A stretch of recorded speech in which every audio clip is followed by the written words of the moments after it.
Now let's get on to the main reason we're here tonight, and that's to listen to Erica Sonnenburg, who is going to be lecturing about the microbiome and health. Erica is a senior research scientist at Stanford University School of Medicine in the Department of Microbiology and Immunology. She studies the role of diet on the human intestinal microbiota.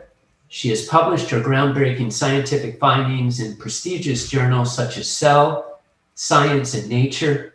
And she's also the co-author of a great book, The Good Gut, Taking Control of Your Weight, Your Mood, and Your Long-Term Health.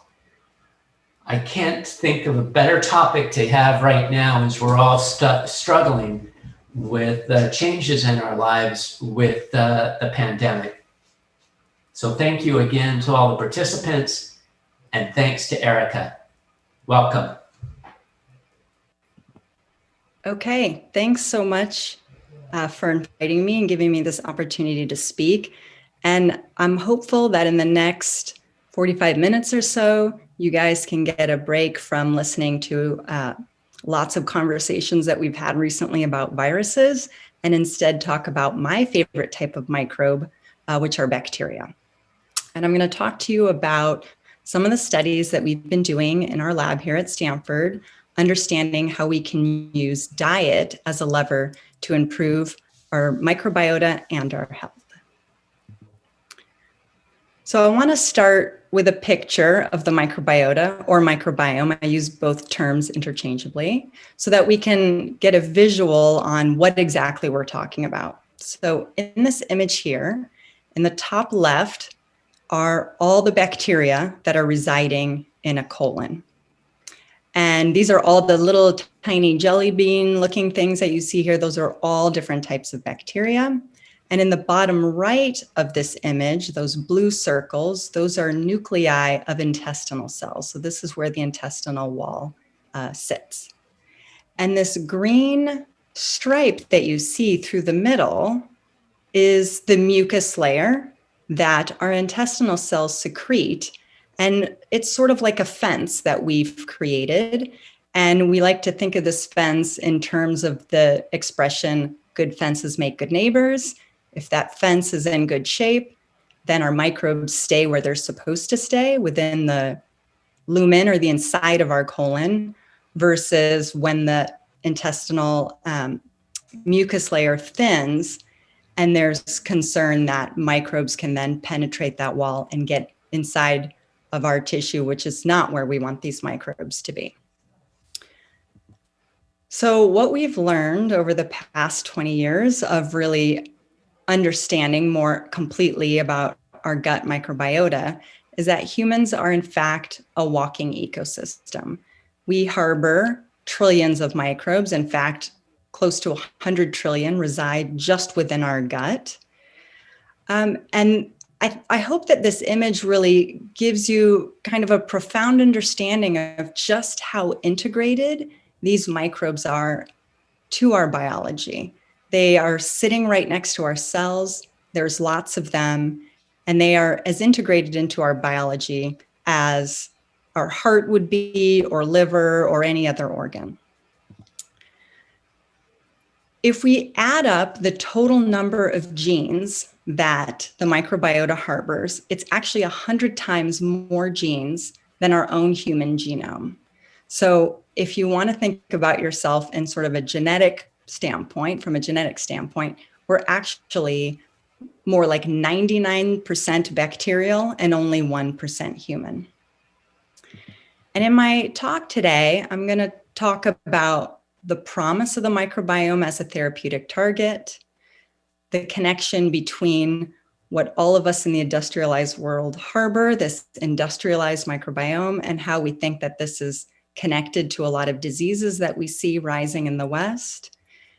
And ask the question, can we modulate the microbiome in humans using diet? Diet is a great way to influence the microbiota because it is a change that we can make tomorrow. We don't have to wait for FDA approvals or long, expensive trials. So we're hoping that diet can be an important lever in controlling this community. And then finally, I'm going to end with some challenges that we're facing in maintaining a healthy microbiome. Okay, so as I've said, the microbiome is integrated into all aspects of human biology. Over the past 20 years, we've learned that this collection of bacteria don't just help us digest our food, they're actually integrated into our metabolism. So the calories that you're going to eat at dinner tonight, how many of those calories are stored as fat versus burned, is largely dictated by the species of microbes that you harbor within your gut. Your immune system. So we know that the bacteria within our gut can help us fight off intestinal infections, but it's much broader than that, and that we understand now that the microbes within our gut can also dictate how long we have a respiratory infection or whether or not we have seasonal allergies. And then finally, it appears that our microbiome is actually wired into our central nervous system, and there's been connections found between disruptions in the microbiome and diseases such as autism, mood disorders, and other central nervous system diseases. So I want to tell you about an experiment that was done about 15 years ago that I think really opened up the eyes of the scientific community and the lay community that really demonstrated how profoundly influential these microbes are in our health. And this was an experiment that was done while I was a postdoc at Washington University in St. Louis. And in this experiment, there were both lean and obese mice. And the microbiota from the lean mice was transplanted into mice that didn't have a microbiota at all. We call these germ-free mice. And in a separate isolator, there were obese mice, and the microbiota from the obese mice were transplanted into also germ-free mice. So these mice either harbored a lean microbiome or an obese microbiome. Other than that, these mice were treated identically. They ate the same types of food, the same amount of food, drank the same amount of water, no difference in the amount that they exercised or slept. But what we found was that the microbiota, that the mice that received the obese microbiota actually increased their body fat twice as much as the mice that received the lean microbiome. And this is despite them eating the exact same amounts of food. So this experiment really demonstrated the importance of these microbes. And not only are these microbes integrated into our biology, but here was an example of microbes actually causing a disease, obesity, a disease that we know many of us in the West are struggling with. So to explain a little bit about how this is possible, how bacteria that live in our gut can influence things that don't seem to be connected to our gut, I'm going to give you a little overview of how exactly the microbiome works. So we think about our gut as being colonized by bacteria, and that is true for the entirety of our digestive system. So starting in our mouth all the way to our anus, there's bacteria. But the majority of these microbes actually live within our colon or our large intestine. That's where I showed you that image with the really dense population of bacteria. That's within the colon. And so when we eat foods that have complex carbohydrates or dietary fiber, something like broccoli, those complex carbohydrates actually transit most of the way to the colon, mostly undigested. And that's because it turns out the human genome doesn't really encode much capacity for degrading these complex carbohydrates. We're really bad at doing that. So these complex carbohydrates make it from our mouth all the way to our colon pretty much intact. And once they reach our colon, they serve as food for our microbiome. So our bacteria consume these complex carbohydrates. And while they consume them, they excrete their microbial metabolites, their sort of waste products. And some of these microbial metabolites can actually transit through our intestinal lining and reach our circulation. So these small molecules, these drug-like molecules, some of them, are actually circulating throughout our body at all times, and these are microbial in origin. And we know that that these molecules can influence things like our ability to control blood glucose, satiety, and can improve our metabolism and immune system. Unfortunately,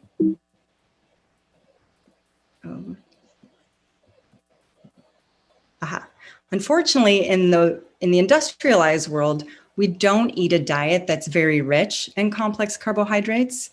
Our diet is actually rich in another type of carbohydrates, simple carbohydrates. So these are things like sucrose, starch, fructose, glucose.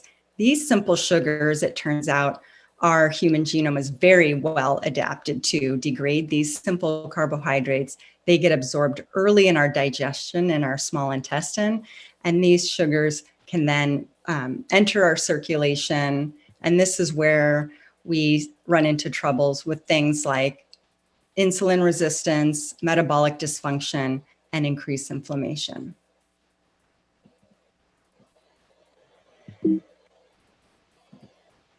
And so I didn't tell you what happens to the microbiome when it's not fed a diet rich in complex carbohydrates. And we were interested, our lab ourselves, in understanding what happens if you eat this diet that's very rich in simple sugars and doesn't have a lot of the complex carbohydrates that the microbiota relies on. So we had two groups of mice, one in which we fed them a fiber-rich diet, and the other that we fed a fiber-deficient diet. We didn't actually feed these mice donuts and soda, although they probably would have loved it.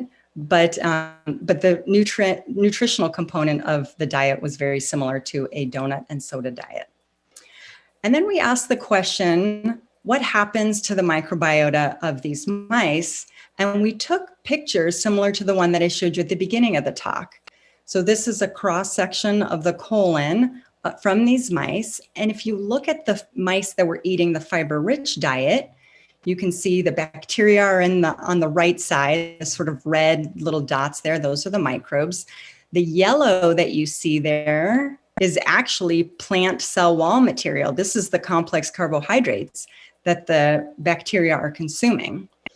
And then what we found was that this mucus layer was actually quite thick. This was the good fences make good neighbors.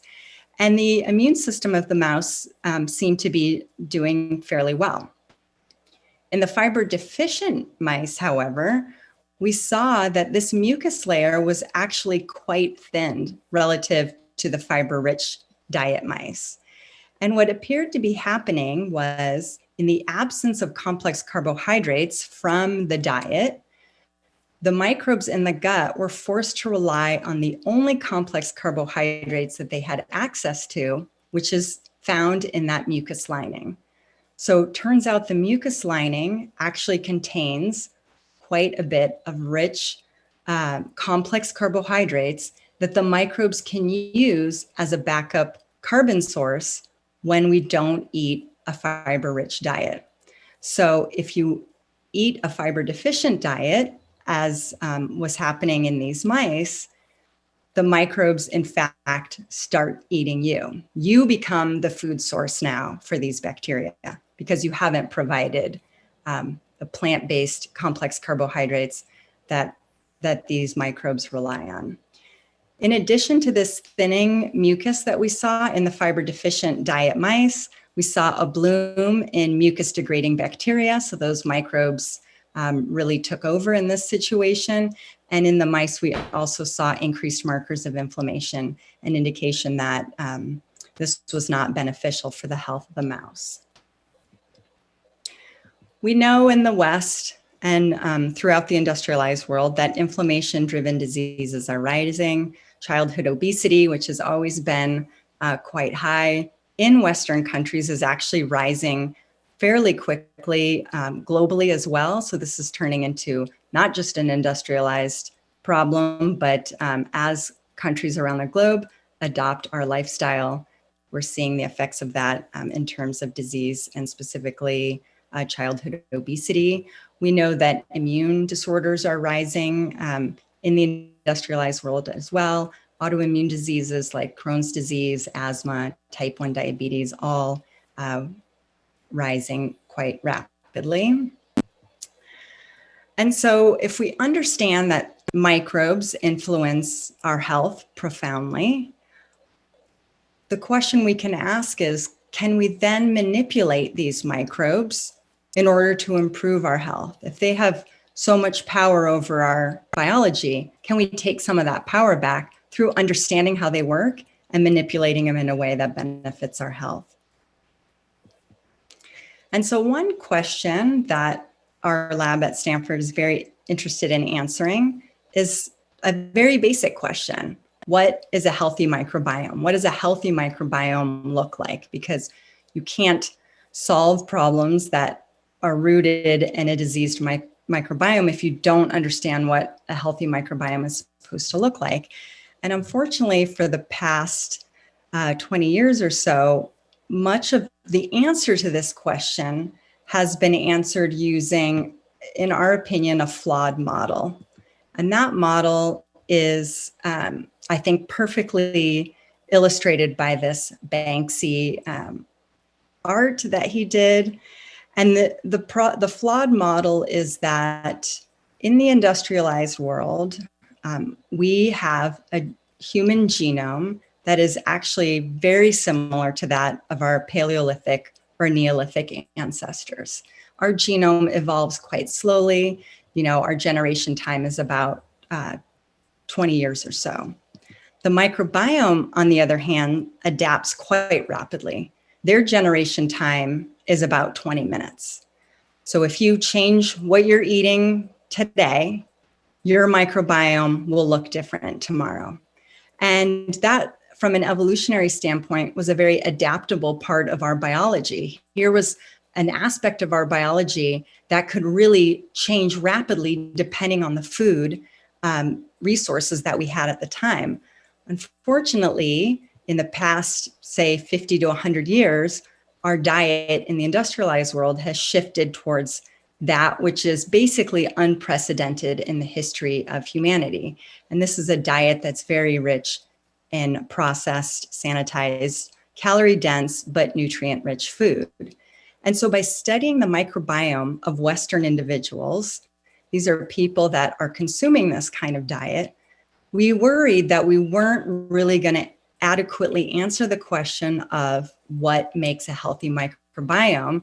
Instead, what we were studying is, what does the microbiome look like in people that are healthy right now, but we know are predisposed to Western disease? And so instead we wondered, could we find people around the world that hadn't made this shift in their diet yet? We're still consuming a diet similar to that of our pre-agrarian ancestors. And there are these people that exist around the world. And one such group of people are the Hadza of Tanzania. This is a group of hunter-gatherers that have a diet that's very similar to that of our Paleolithic and Neolithic ancestors. They don't farm. They don't store any food. So every morning they wake up and they go out and forage and hunt for what they're going to eat that day. And here's a group of Hadza that have foraged a bunch of tubers. So this isn't just a pile of sticks they're burning. There's actually tubers on here. So this is sort of the ancestral potato. And they're cooking these tubers. And this is actually their staple food. This is what they can rely on pretty much year round and what makes up the majority of their calories. And the tubers are foraged by mostly the women and children within the Hadza. And the men every day go out and they are the ones that are trying to get meat. So they hunt with bows and arrows that they make.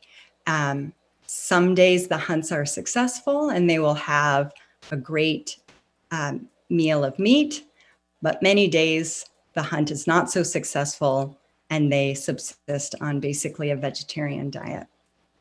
And so we wanted to understand what the microbiome of people like the Hadza look like. And so in this graph here, what I'm showing on the y-axis is the microbiome from people all around the globe, from Africa, South America, North America, Europe. And on the x-axis, what this graph shows is how similar those people's microbiota are to one another. So the closer the bars are to one another on this axis, the more similar their microbiota is. And what we found was traditional populations, regardless of whether those populations live in Africa or live in South America or Papua New Guinea, they all have a microbiota that's actually quite similar to one another and very distinct from that of people living an industrial lifestyle. So these are people in North America, Europe. Our microbiota all looks similar to one another and very distinct from that of these traditional populations. Okay, so what are the differences? Why are their microbiomes so different from ours? One, there are many things that differ. One of them, one of the most striking things, is their microbiota is actually much more diverse than what we see in industrialized population. So they have many more types of species of bacteria living within their gut. So if you think of it like an ecosystem, theirs is like a lush rainforest. Ours is not so much. They also harbor species in their guts that we just don't ever see in Western populations. So the Western microbiota does appear to be deteriorated relative to the traditional population one. If I had to pick two images to describe how I see these two different microbiomes, the traditional microbiome would be this image here on the left, high diversity, high functioning, metabolic capacity of this microbiota, and their microbiota is very much tailored to the degradation of complex carbohydrates, likely from all the tubers and plant material that they eat. The Western or industrialized microbiota looks very deteriorated relatively. We're missing species, our diversity is low, and the capacity of our microbiota to degrade complex carbohydrate is also depleted relative to these traditional populations. So we've come up with this model for what we think has happened to the microbiota over our evolutionary past. Before 10,000 years ago, all humans obtained food through hunting and gathering. Agriculture is about 10, 20,000 years old. When agriculture was invented and humans shifted towards farming for most of their food, the microbiota had to adapt to that difference in food. And then about 400 years ago was when we started seeing the beginnings of industrialized food. And then just about 50 or 100 years ago was when processed and sanitized food became widely available in the industrialized world. And we think with each change in the way that humans acquired food, that the microbiota had to adapt, and that these adaptations has led to the deteriorated state of the microbiota that all of us in the West appear to be harboring. We actually did a mouse experiment to try to address this model specifically. And what we did was we took mice that harbor a human microbiome, and we put them essentially on a processed, sanitized food diet. And what we found was with each generation of these mice, their microbiota became more deteriorated. They lost more species. And after 4 generations, these mice had actually lost almost 2/3 of the original diversity that the first generation of mice had. So this was a mouse experiment that indicated that diet alone is a very powerful lever in controlling the diversity of microbes that we have in our gut. And when we remove complex carbohydrates, we can really deteriorate the community that we have. Okay, so I've painted a pretty bleak picture here. This is the point in the talk that I'm sure a lot of people feel desperate, like there's just no hope. But I'm hoping that moving forward now, I can show you some data that provides a more hopeful view. We know that the microbiota in the West is deteriorated. We know that this deteriorated microbiota is likely causing or contributing to many of the diseases that are becoming so prevalent in the industrialized world. And there are probably many reasons why this has happened. I've talked about diet, but we know sanitation influences the microbiota, medications, formula feeding, all these things. So the question is, how can we get from this deteriorated microbiota that's contributing to disease towards a microbiota that's more healthful and beneficial? Is that just through changing diet? Are we going to have to reintroduce some of the lost microbes that these traditional populations have that we don't have?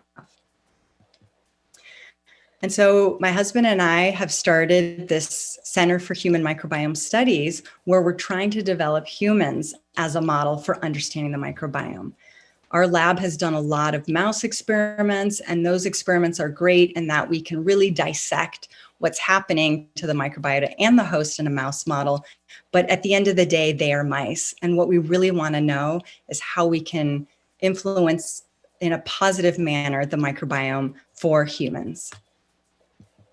And so I'm going to talk about one of the early studies that we did with human participants. This was the fermented or fiber food study that we call FIFO. We took 36 healthy adults and we randomly assigned them to one of two diet groups. In one diet group, the participants were eating a high fiber diet of their own choosing. And in the second group, participants were told to eat as much fermented food as possible. We looked at a number of measurements for their microbiome and their immune system, both at the baseline before they started the study, in the ramp-up period where they slowly increased the amount of fiber or fermented foods that they were consuming, in the maintenance phase, so this was 6 weeks where they just ate as much fiber or as much fermented foods as possible. And then finally, this choice period where participants could either stick with their high fiber or high fermented food diet, go back to their pre-intervention diet, whatever they wanted to do.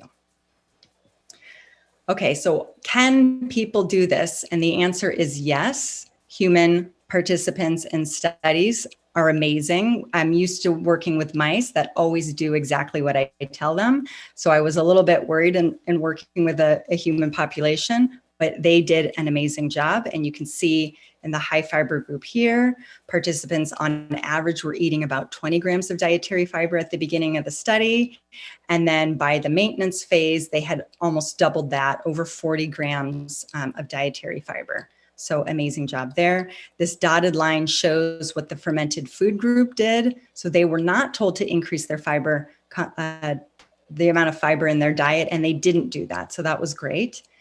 In the fermented food group, participants at the beginning were eating about a half serving of fermented foods per day. That's pretty typical for the average American. But by the maintenance phase, they were eating around 7 servings of fermented foods per day, which was which was great. And then you can see here that the fiber group didn't increase their fermented food intake. So we really had 2 groups that had done this very surgical, precise intervention. One group eating a lot of dietary fiber, one group eating a lot of fermented foods. For the high fiber food group, we didn't want participants doing supplements. All the fiber had to be from foods, but we left it up to the participants how they wanted to increase their dietary fiber. Some ate a bunch of fruits and vegetables. Some really focused on grains and legumes. Everybody kind of did it in their own way, but we wanted to give them that ability to choose. And we just wanted to see more dietary fiber, doesn't matter where it comes from, does that make a difference? I'm going to just give you a snapshot on how these people change their diet. So here's the participant at baseline, so before the intervention. It's a pretty typical American diet. You see a lot of processed food, a lot of eating out, fast food. This was very typical of our participants before. And then here's the same participant when they were doing the high fiber part of the diet. And you can see that they've switched their diet pretty significantly. Not only are they eating a lot of dietary fiber, they're not eating very much packaged food, if at all. And there's no, Starbucks or Domino's pizza in the high fiber group either. So these participants, with really the one instruction of eat as much dietary fiber as possible, really changed their diet dramatically. And so the nutritionist that was helping us run the study felt like this was amazing to witness. Giving participants one simple rule, eat a lot of dietary fiber, led to a bunch of other positive dietary choices. And in a time where it feels like there is new nutrition advice every other week, this can be a very simple way to keep your diet healthy without having to keep track of, am I eating enough fruits or vegetables? Am I eating too much saturated fat? If you focus on just eating as much dietary fiber as possible, all the other nutritional aspects seem to fall into place. We saw this cohort wide in this whole high fiber diet arm. And when we looked at the nutrient profile of what these people were eating, both at baseline and then during the maintenance phase, we found all these nutrients, vitamins, minerals, dietary fiber in green. These all went up when they were on the high fiber diet. So a lot of positive nutritional profile changes here. And we actually only saw two things go down, and that was sodium. So these participants were eating less salt, even though they weren't instructed to do that. That's probably a result of less processed food. And they were also eating less animal protein. So most of their protein during this study was plant-based. Okay, what happens to these people's microbiota? What we found was that participants in the high fiber diet, their microbiota shifted towards one that was better able to degrade complex carbohydrates from plants.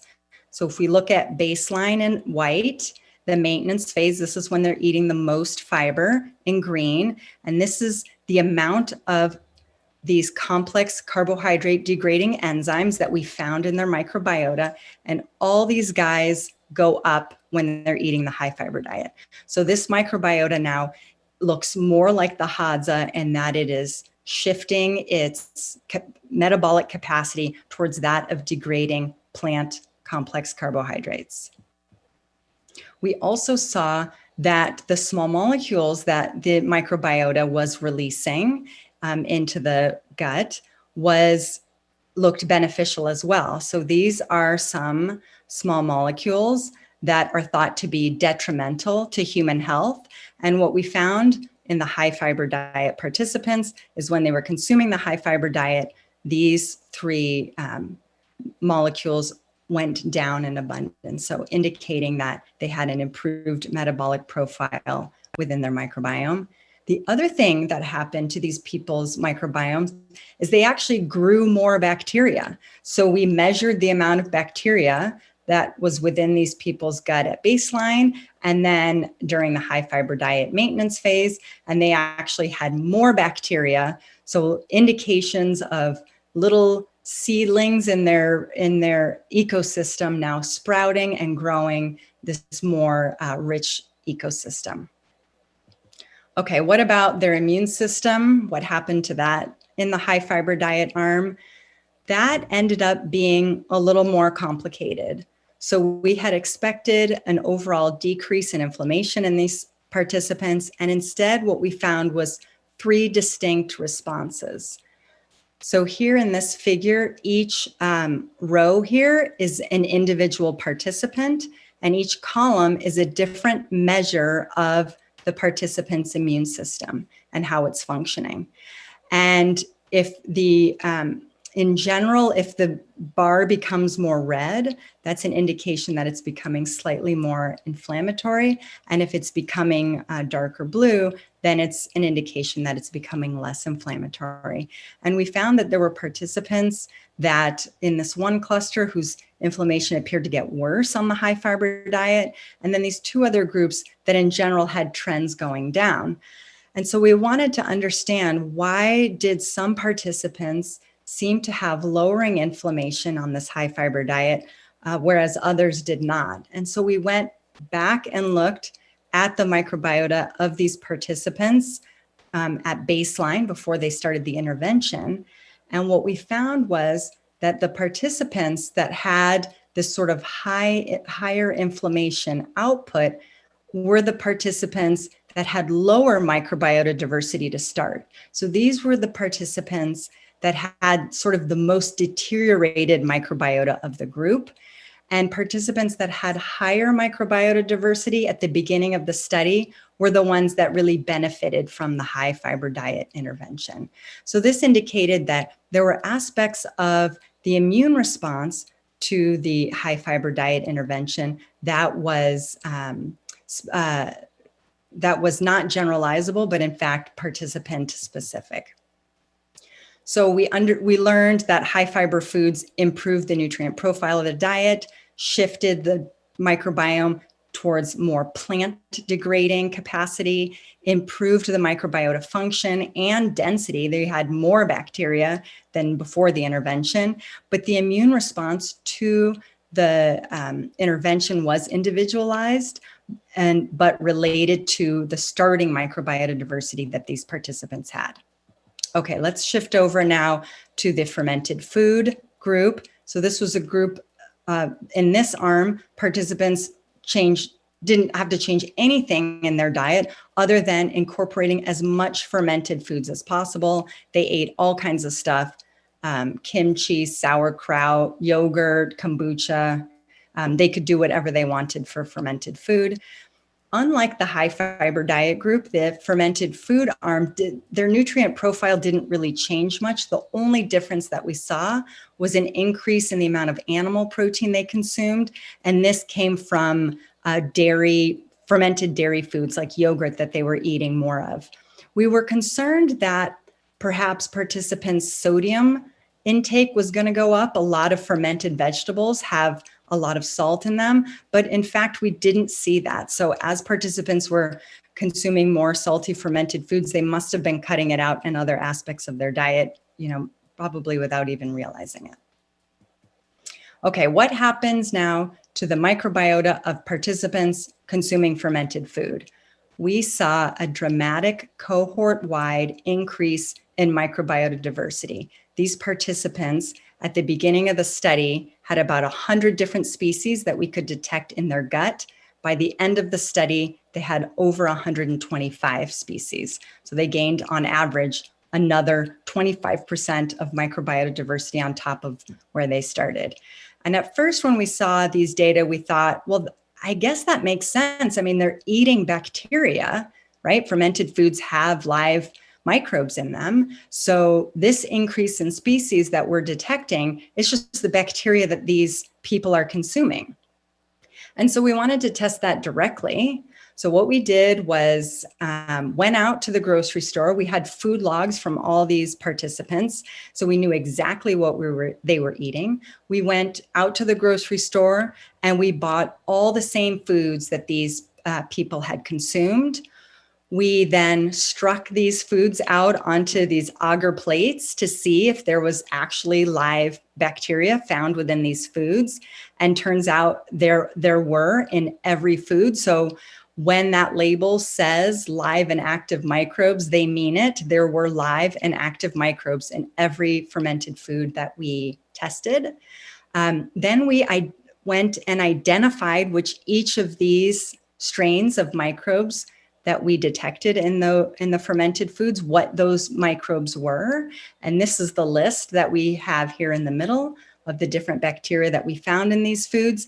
And for the most part, the microbes that we found in the foods were the microbes that were listed on the label. So in general, these fermented foods have live and active microbes, like they say, and are largely what is written on the label. So it turns out these are actually pretty high quality products. Okay, so what the 25 on average new species that we detected in these participants' microbiota, how many of those are the bacteria from the fermented food?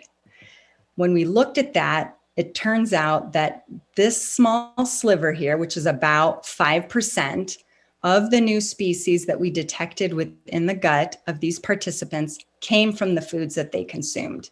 95%, this whole purple part here, not from fermented foods. So it appears that the consumption of fermented foods is having an indirect effect on microbiota diversity. There's something about eating fermented foods that makes the microbiota receptive to new species. We don't know where these species came from, likely other parts of these people's environment, maybe from their homes, maybe from other people they're interacting with, but it didn't come from the fermented food.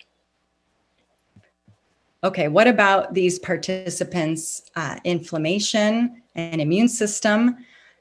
In the fermented food group, we actually saw a cohort-wide decrease in many inflammatory cytokines. So here I have, I think, about 18 inflammatory cytokines. And over the course of the intervention, all these inflammatory cytokines decreased for the whole group. So unlike the fiber arm that had a more individualized response to the immune system, fermented food seems to have a powerful group-wide effect on decreasing inflammatory cytokines. So we learned that fermented foods increases microbiome diversity in participants and decreases inflammation. Now, every time I present this, people ask me, what about probiotics? Because fermented foods contain live bacteria. What if I don't like fermented foods or it's a pain to have them around the house? I just want to take a probiotic that has the live microbes. Isn't that going to be the same thing? So we wanted to test that directly. So this is another human intervention trial that we did. And in this one, we actually recruited participants with metabolic syndrome. We wanted to up the ante. We wanted to see not only can we change these participants' microbiome and immune system, but can we actually change the trajectory of their metabolic syndrome.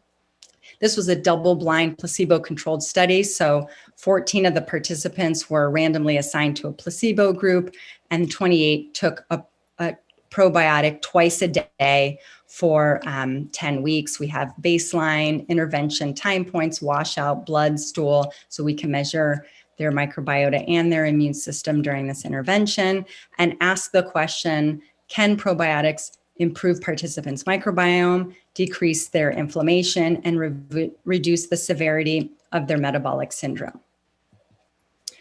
Okay, so we had high hopes for the probiotic because the fermented food did increase microbiome diversity. But in this study, we did not see an increase in microbiome diversity with probiotic consumption. So if you look, the probiotic in purple, the placebo in gray, it's all the same from baseline to the end of the study. So no change in microbiome diversity with the probiotics. What about inflammatory cytokines that we saw decrease so dramatically in the fermented food? Did that work for probiotics? And the answer, unfortunately, was no. No difference between the probiotic or the placebo group, and also no difference over the course of the study either. So inflammatory cytokines stayed the same throughout the study.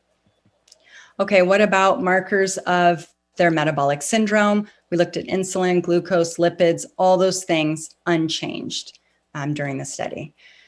So at this point, this was a pretty depressing point in the study. We had done this intervention. It was complicated. It was expensive. We were hoping to see changes in the microbiota or immune system or anything. We were seeing absolutely nothing. And so we thought, okay, before we just write up this negative result, let's take a closer look at individual participants and see if there's any information we can get from that. And so here what I'm showing in this heat map is each participant is a row here. And so this is the placebo group. This is the group that took the probiotic. And then each column is a different measurement we took of their sort of metabolic syndrome symptom. And what we did was basically feed this into a computer and ask the computer, do all the probiotic participants look the same? Or do you see anything, any groupings within the probiotic group that are different from one another? And what the computer spit out was actually 2 different groups that it identified. In one group, shown here in the middle, there was really not much of a change. So that's indicated by the sort of white and light blue in most of their markers. But in some cases, there were actually worsening markers. So worsening triglycerides here and insulin here. That's when it goes red. But in this group down here, we actually saw improvements. So that's indicated by the dark blue. And these were statistically significant improvements in their triglycerides and their insulin. And so we termed this group responders. So these were people that seemed to be getting a benefit from the probiotic intervention. And so we asked the question, why? Why are these people benefiting from the probiotic intervention? And the first place we looked is their baseline microbiota composition wasn't different. Baseline microbiota diversity wasn't different. What about their immune status? Maybe there was something about their immune system that was different at baseline between these 2 groups. No difference. At this point, we remembered that in addition to this intervention, we asked participants to keep food logs, write down what you're eating throughout the course of the experiment. And when we went back and analyzed these food logs, what we found was that the responders actually had a diet that was different from that of the non-responders.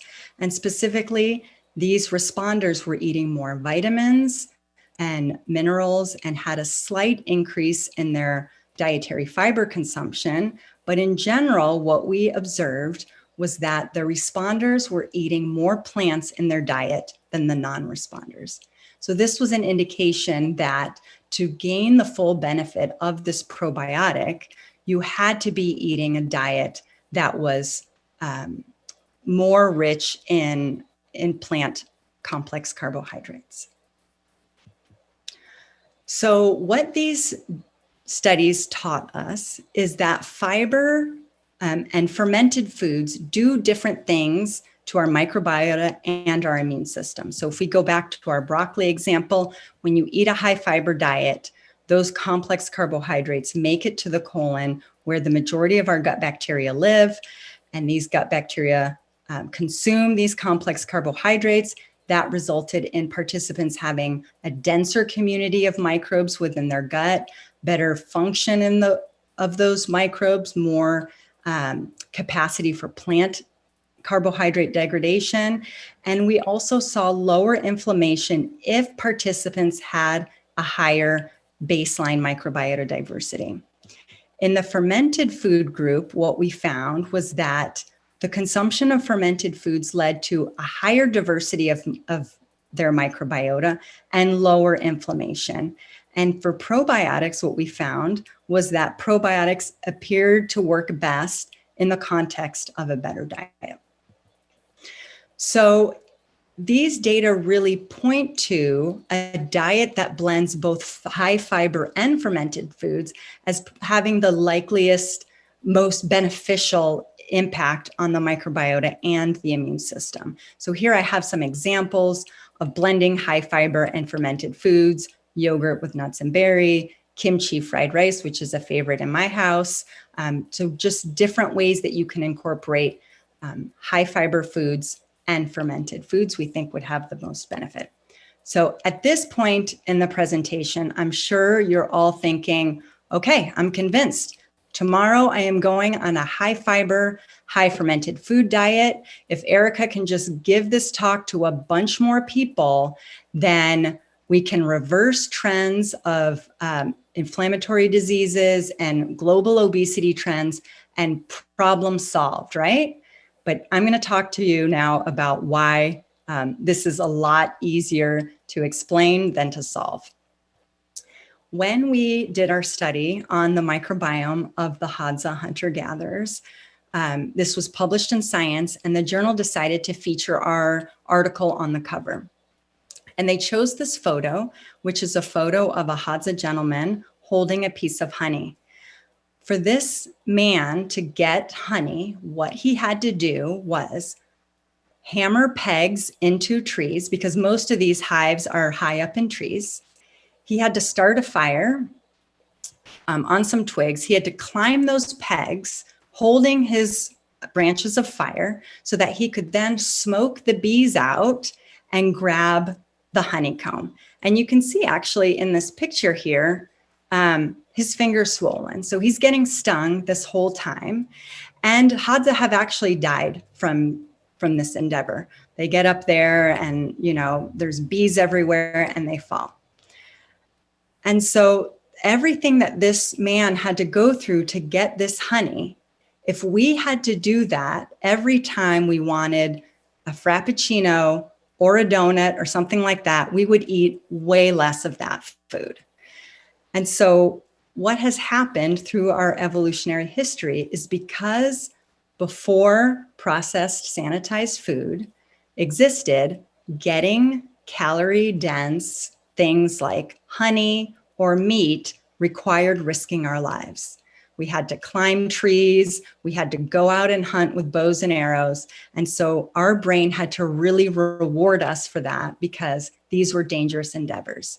If you ask the Hadza what their least favorite food to consume is, it's those tubers I showed you. They hate those tubers, but that is the majority of their diet because it's easy to get and they don't have to risk their lives.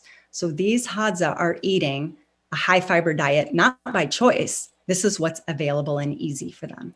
If you brought these individuals to New York City and showed them a McDonald's or whatever, they would be making all the terrible food choices that we make because we are inherently wired to crave these dense, calorically dense foods.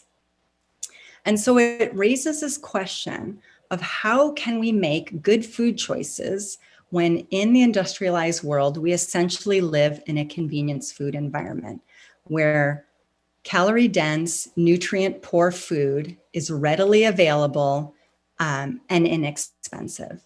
And there are probably many ways to answer this question. Some of it is probably stems around education and more research, changing policy so that these types of convenience junk food are actually more expensive than healthier foods.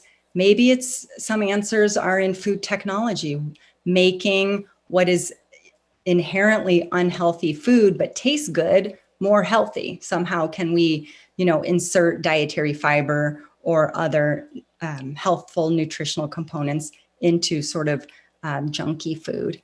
And then the final thing that I have on here is hacks. And these are just like ideas that I have used in my family to try to get us to eat healthier. I have 2 teenage daughters that, it's hard when you're a teenager to think about things like concerning yourself with, am I going to develop diabetes 20 years from now? Am I going to develop some autoimmune disease down the road?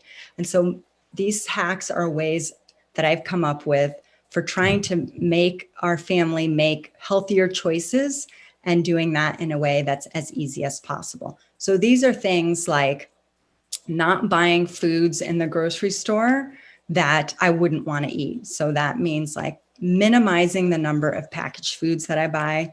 The other trick that I like to do is my family really likes ice cream.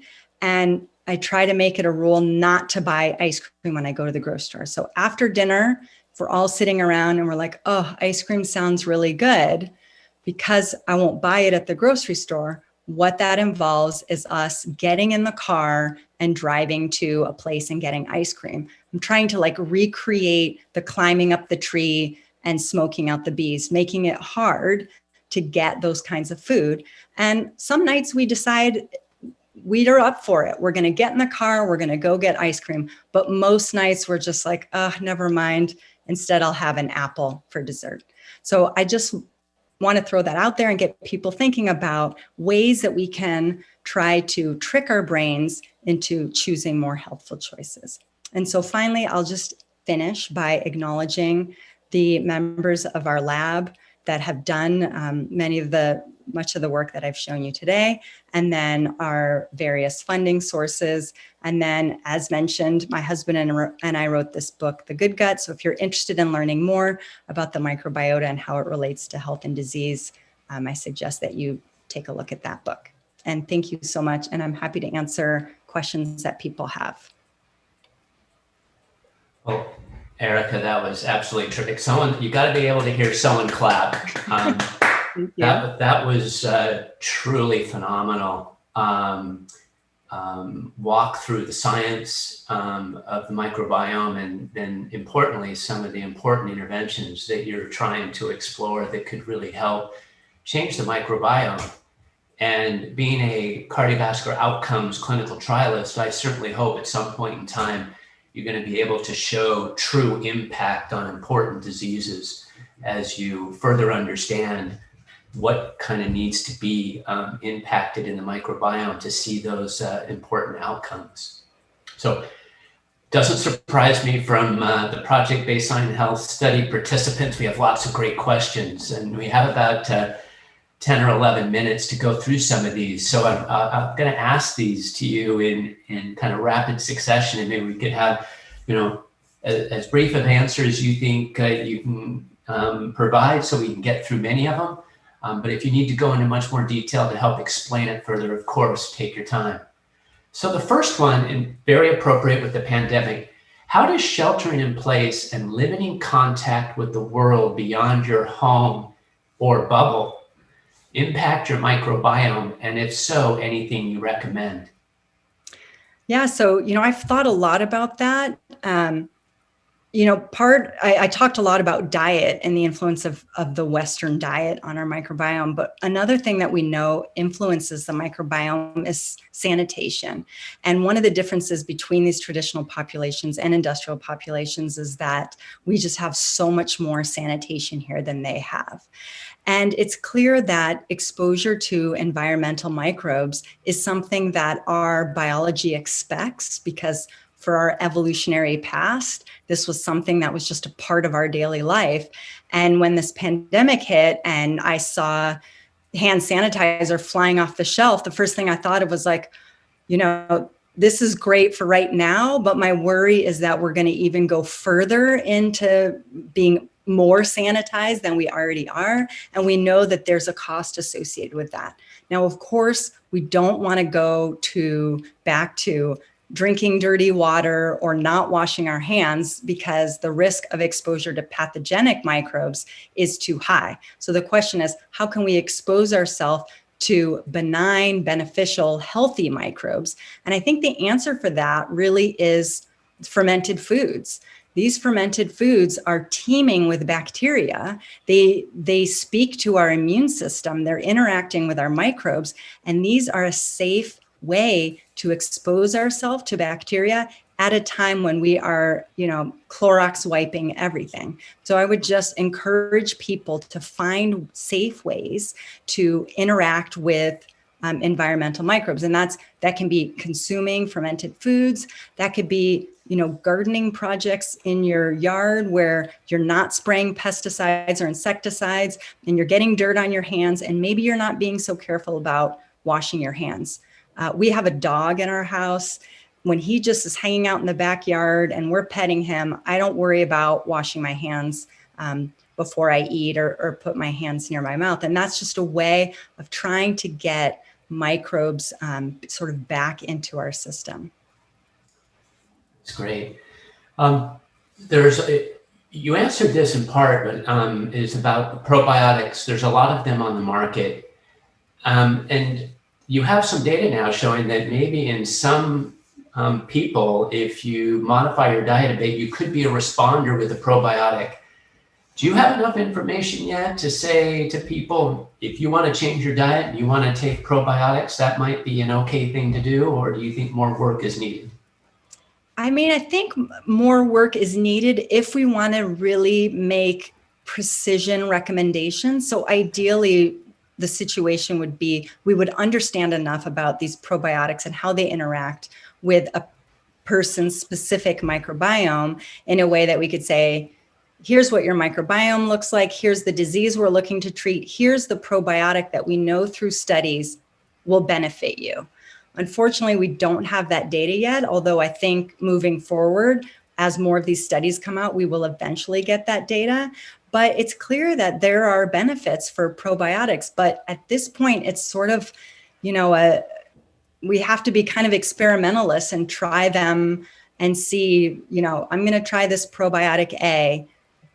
Do I feel better? Am I having more regular bowel movements? Do I notice my allergies seem to be getting better? And if that's not the case, then maybe a different formulation of probiotic would help, or changing other aspects like this, putting probiotics along with trying to improve your diet might help. But ideally, we would have concrete recommendations, but we just aren't there yet. And did you look at the group of patients that perhaps didn't respond? Because the overall population didn't have a response. You found a group of people that were responders. That means that there had to be a group of people that were actually went in the wrong direction. They got worse. Were you able to look at that group yet, or is that ongoing? That is ongoing. Unfortunately, Okay. our study was quite small, so that probiotic cohort was only 28 people. And then when you divide that in half, now you only have 14 people to do statistics on. So we see some maybe tantalizing stuff, but a lot of it doesn't hold up to the statistical tests that we do. So we're hopeful in the future that we can use this as a pilot and do a much larger study and really get at those the answers to those questions. That's great. I think this is a quick question. If you become a vegetarian or vegan, would your microbiota change in weeks, months, or years?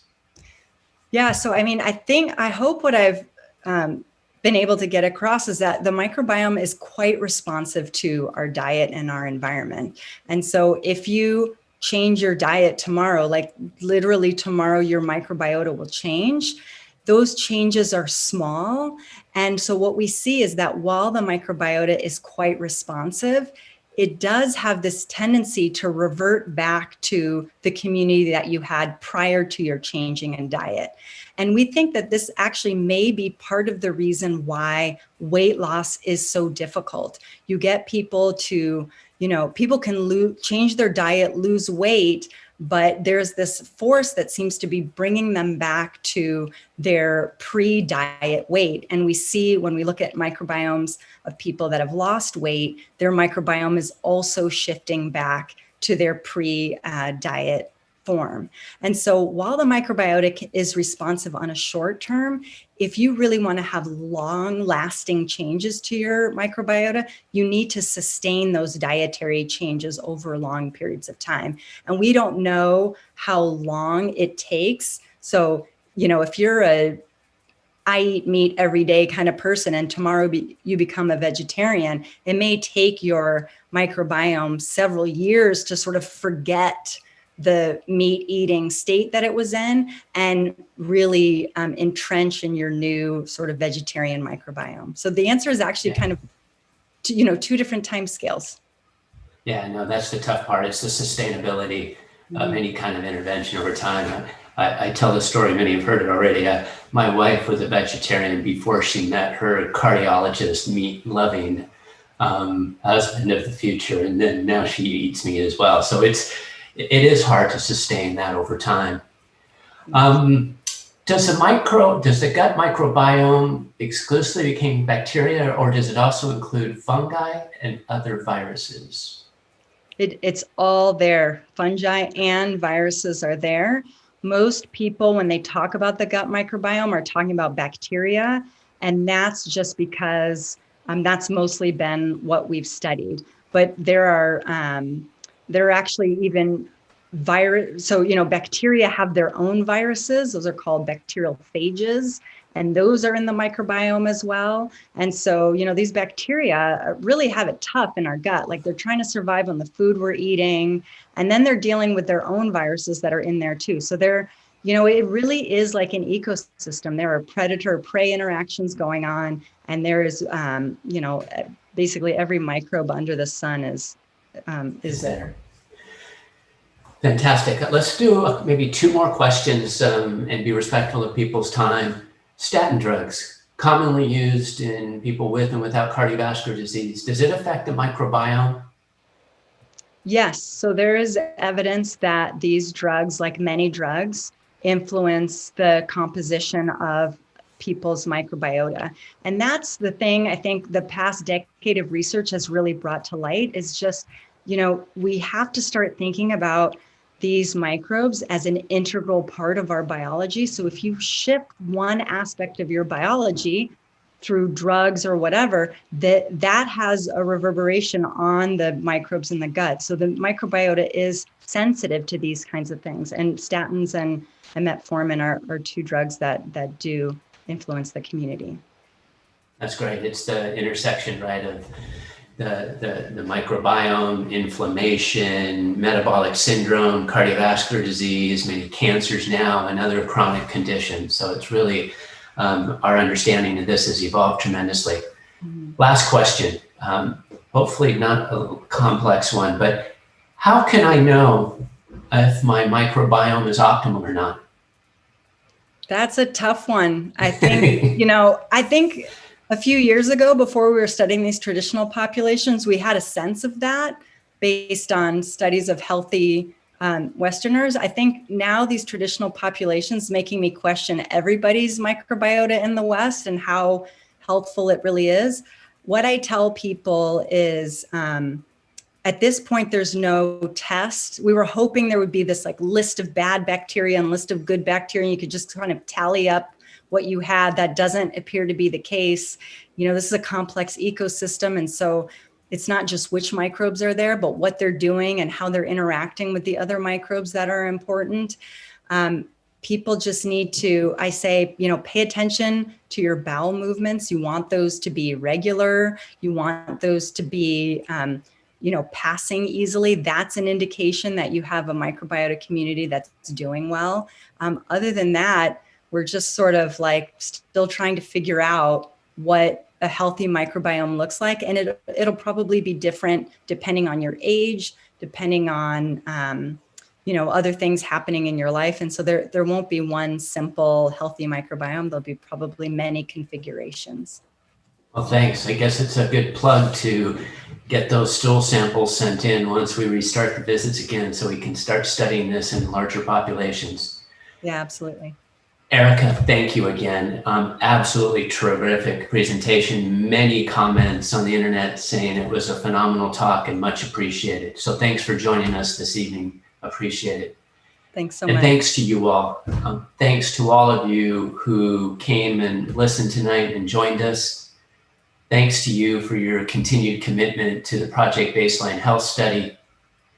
We look forward, all of us, the staff, the clinicians, the physicians, look forward to seeing you again on campus as soon as possible. And finally, thank you. Thank you for your commitment to this important project. And let's make it, as I said before, a phenomenal success to recognize the important contributions that Sam Gambier made before his tragic and untimely passing. Take care of yourselves, stay safe, and be well. Have a great rest of your evening.